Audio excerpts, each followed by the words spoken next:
Batch हटाए जा रहे हैं, नाम छुपाए जा रहे हैं। ये वीडियो ध्यान से देखिए। पहले पुलिस वाला छात्रों को पीटता है, लेकिन इसकी वर्दी पर इसके नाम का बैच नहीं लगा है। उसके बाद ही अपने दूसरे साथी के पास पहुंच के कहता है कि नेम का बैच हटा दो ताकि किसी को पता ना चले कि तुम्हारा नाम क्या है। अब सोचिए कि क्या एथिकल प्लानिंग है।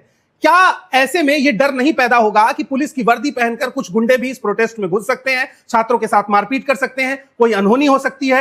एक तरफ, दूसरी तरफ आंसू के गैस छोड़े जाने वाली जो वैन होती है उसकी सफाई शुरू कर दी गई है, बड़े बड़े बैरिकेड्स लगा दिए गए हैं। जिस तरह से कल सोनम वांगचुक को 2 मिनट के भीतर उठा लिया गया, अगर उसी तरह इस देश में पेपर माफिया और पेपर से जुड़े तमाम क्रिमिनल्स को उठाया जाता तो क्या इस प्रोटेस्ट की जरूरत पड़ती? यानी सरकार उठाने में सक्षम है, लेकिन उठाती किसको है? साइंटिस्ट को, स्टूडेंट्स को, वो लोग जो अपना हक मांग रहे हैं। पेपर माफिया को नहीं उठा सकती। क्यों? क्योंकि उससे तो करोड़ों रुपए का इकोनॉमी क्रिएट हो रही होगी। सवाल सीधा सा है कि आज के इस दौर में जंतर मंतर के इस प्रोटेस्ट को, जो 20 तारीख को संसद भवन तक चल के जाने का है, छात्रों के हक और अधिकार का है, उस प्रोटेस्ट को दबाने की पूरी कोशिश की जा रही है। बड़ी संख्या में आरपीएफ तैनात है, सीआरपीएफ तैनात है, दोनों तरफ से पूरे प्रोटेस्ट को घेर लिया गया है कि कहीं गलती से भी छात्र संसद भवन की तरफ कूच ना कर सके। लेकिन बड़ी बात यह है कि सोनम वांगचुक ने अभी तक अपनी भूख हड़ताल नहीं तोड़ी है, और अब उनके जाने के बाद और तमाम लोग भूख हड़ताल पर बैठ गए हैं, सिर्फ इसलिए कि वो 20 छात्र जिनकी हत्या इस देश की एजुकेशन सिस्टम, एजुकेशन मिनिस्टर और इस देश की पूरी व्यवस्था ने की है,